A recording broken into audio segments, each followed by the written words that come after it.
From its fruition, the United States of America represented a breakaway from regimentation, defying what was, at the time, the greatest military on Earth. This new world was the stomping ground for early pioneers to seek meaning in the great unknown, to discover purpose in the face of new challenges, and to achieve the unachievable. In the beginning, there was the individual.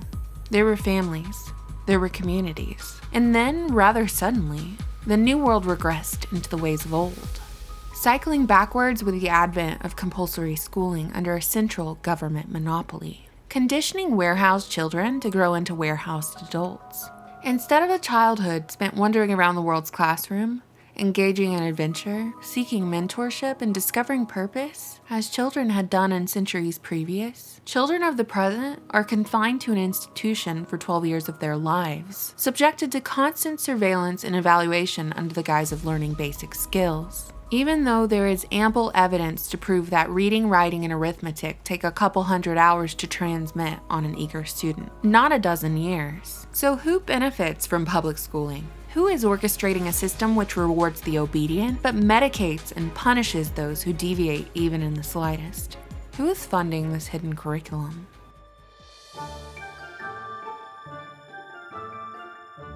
The link between school and state was established in pre-Socratic Greece. Back in the day, the goal of schooling was to mold young boys into obedient warriors, with the system promoted and supported by the upper echelon of society. In the prominent military city-state of Sparta, compulsory schooling was enforced by forcibly taking young boys from their mothers and training them for 12 years under state-controlled supervision.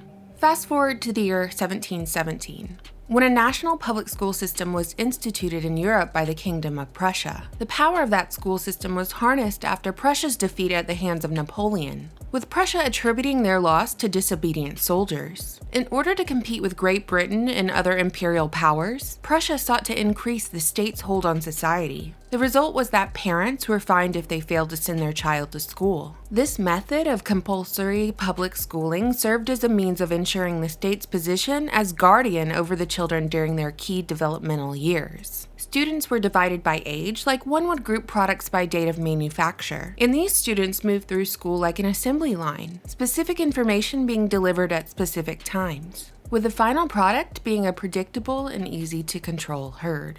While the origins of public school in the United States can be traced back to 1647 Massachusetts, private and decentralized schooling reigned supreme in the New World. It was the parents' responsibility to provide their child with a basic education, but in many cases, the responsibility of education shifted from parents to local communities, which would hire a schoolmaster to teach the children to read and write. Private schools and educators were subject to competition, forcing these institutions and individuals to provide unique value to students. Despite the notion that folks were by and large illiterate back in the day, recorded book sales of that time tell a much different story. Noah Webster's spelling book sold 5 million copies to an estimated population of 20 million in 1818. Thomas Paine's Common Sense pamphlet sold 120,000 copies to a colonial population of 3 million. So when career politician Horace Mann arrived on the scene and lobbied for a Prussian-inspired model of compulsory schooling and training schools for teachers, it wasn't out of society's inability to provide private and sufficient education for a spectrum of social classes. Instead, a perfect storm emerged in the decades leading up to the American Civil War that created an ideal atmosphere to introduce state control of public schooling. And it went a little something like this. When man met machine during the Industrial Revolution, agricultural communities dwindled, and families migrated to the city to find work, the fallout of which was the dismantling of the family economy, the destruction of small, self-sufficient local communities, an ever-growing dependency on remote authority, and the emergence of a new nobility. Industrial titans and family names we still recognize and answer to this day. You see, families of big industry like the Carnegies and the Rockefellers had learned a valuable lesson from history. They realized the industrial poor who were barely earning a living wage in their warehouses and factories were the revolutionists of days past. They knew that, in order to maintain control over their human cattle, their herd needed to be tended and cultivated, otherwise revolution, and perhaps even a little competition, was inevitable. Shortly after the Civil War, the Department of Education was established as the federal office but quickly downgraded in response to the concern over federal encroachment in state matters. By 1890, most states had implemented a Prussian-inspired compulsory public school system, and it was during that time that corporate interests set their sights on a new venture, the business of education.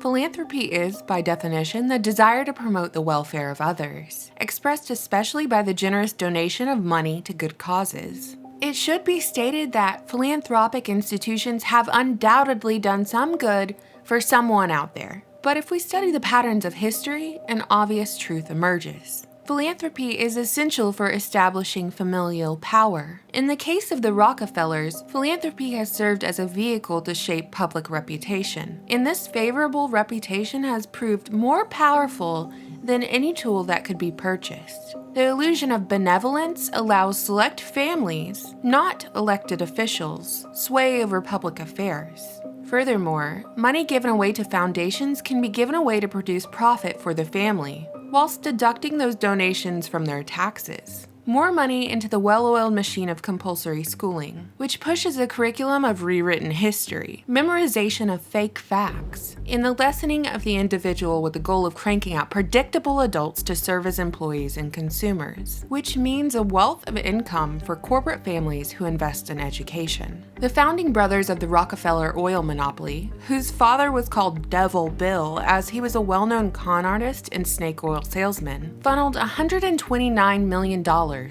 into the creation of the General Education Board, which shaped our current schooling system. The Rockefellers and the Carnegie Foundations were key in managing schools specifically for African Americans in the South, using their private wealth to shape race relations. Meanwhile, the philanthropic Rockefeller Foundation began to fund medicine and medical studies, in tandem with actively participating in the funding of eugenics in the US, as well as globally. They were a primary financer of an institute that served as the Center for Eugenics Research until 1939.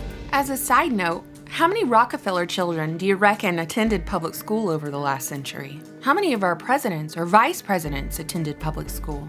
And how many attended private, elite boarding schools, where the curriculum was focused on problem-solving ability, the relationship between past, present, and future, and an emphasis on debate with the goal of producing a confident, innovative student?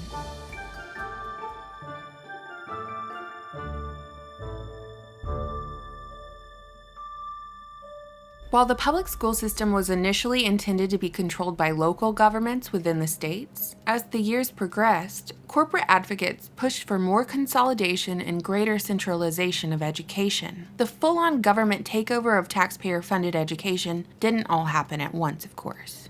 There were actually people within our government who attempted to intervene. It was in 1952 that an investigative committee looked into tax-exempt organizations, like the Rockefeller and Carnegie Foundations, to see if they were being used to support communism, or really oligarchical collectivism. Coincidentally, the chairman of the committee, Edward Cox, died the same year the committee was formed.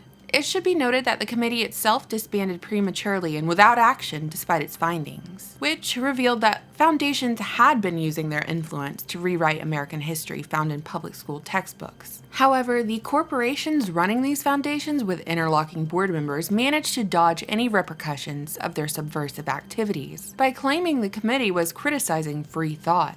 In fact, the same year the committee released their findings, a member of the Rockefeller family, Nelson Rockefeller, became the Secretary of Health, Education, and Welfare, and he later went on to be the Vice President of the United States. In 1979, Congress decided once again to create a federal Department of Education. Presidential candidate Ronald Reagan campaigned on the promise to abolish the department, but when he eventually took office and submitted a proposal to do so, nothing happened. It was later revealed by Reagan's senior policy advisor in the Department of Education that the groundwork for a Washington-controlled Common Core curriculum had been laid in the 1960s. That plan was expedited under George H.W. Bush's presidency, when he pushed for national goals to be instituted at the state level for public schools. This plan was reinforced by President Clinton and totally cemented by George W. Bush when he signed the No Child Left Behind Act in 2001, which placed federal control over school standards, student testing, and teacher qualifications. Furthermore, the Common Core Educational Initiative was instituted in 2010 that implemented more national standards about what children should know at each grade level. And these standards are of course measured by testing. This legislation was accomplished by private companies who had channeled millions of dollars into the education lobby for standardized testing. When students failed those tests and teachers failed to teach to those tests, the answer was for the US government to spend taxpayer money on materials sold by the same private companies who lobbied for the tests to begin with. This is the Hegelian dialectic of the education business,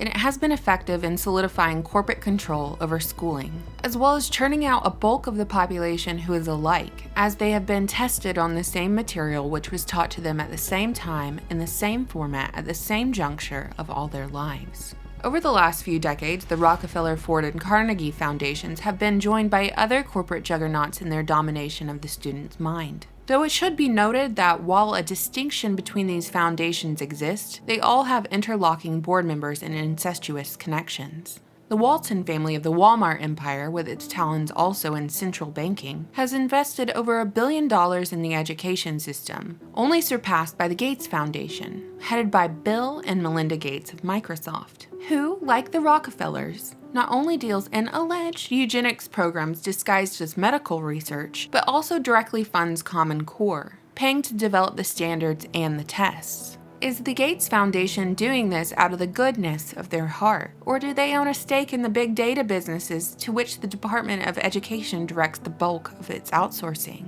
To top it all off, Pearson, a British textbook company, is the primary provider of textbooks for United States public schools.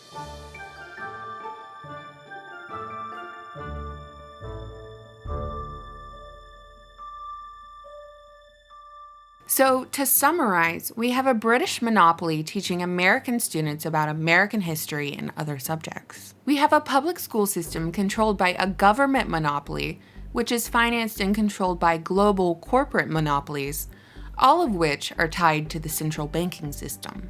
If we follow the money from start to finish, corporate control of the public school system was made possible in the aftermath of the Civil War, during which Congress passed the Act of 1871, providing a government for the 10-mile parcel of land between Virginia and Maryland, the Virgin Mary we now call the District of Columbia, a city-state with its own police force, mayor, and its own set of laws. The Act of 1871 changed our country's founding fathers' original wording of the Constitution, and ultimately overturned the United States Constitutional Republic. Since 1871, the federal government has usurped nearly all the power that was formerly held in the hands of the people. Within the context of an incorporated United States, it would make sense that each citizen is assigned a social security number at birth that tracks earnings and years worked, like a less intrusive brand than cattle receive, but a marking of property nonetheless. The compulsory school system of an incorporated United States enforces students to obey the state, with the student-teacher relationship mirroring that of employee and supervisor. Further proof of this model is mirrored in the grading system. A successful student doesn't equate to an intelligent, innovative student, but a successful student is a compliant student who exemplifies obedience rather than actual knowledge or critical thinking. Because a corporation doesn't want competition or the slightest threat of revolution. A corporation wants an obedient worker. Compulsory education is compulsory subordination. This system is the very antithesis of education, and children of today have it even worse than previous generations. These children are now under constant surveillance and evaluation. These children are trained to wait on other people, for experts to tell them what to do, to pay attention until there is another distraction, and the distractions are endless. Students have no privacy at home either. Hours of homework follow them to the dinner table. The programming they consume in their downtime, the television, the video games, the good portion of the YouTube videos, all enforce the indoctrination taught at school, to believe in the infallibility of authority. The majority of children in the school system right now will grow into adults who are absolutely incapable of telling any form of authority what they want, and instead they will accept what they get. Teachers of the present have to function as surrogate parents because a portion of their students in their overcrowded classrooms are lacking one or both parents at home. And these teachers cannot teach at a higher level than the textbook, due to the ubiquity of standardized tests. The reality is, there is no reform for the system. It's a system that operates exactly as it was designed. Any amount of energy or anger directed at the human farmers of the system is unproductive and ultimately a distraction. And the purpose of this video is not to encourage violence or negativity towards the corporate monopoly, only awareness. The only way not to be treated as human cattle is to leave the farm, which means refusing to allow the state to raise your child. Whether that be through homeschooling, private school, or just taking the time out of your day to foster your child's creativity, to unschool them to the best of your ability, and to teach them that the last thing they are is cattle. Thank you all so much for watching. You know I always look forward to your comments. Please subscribe, and thank you for supporting my channel on Patreon.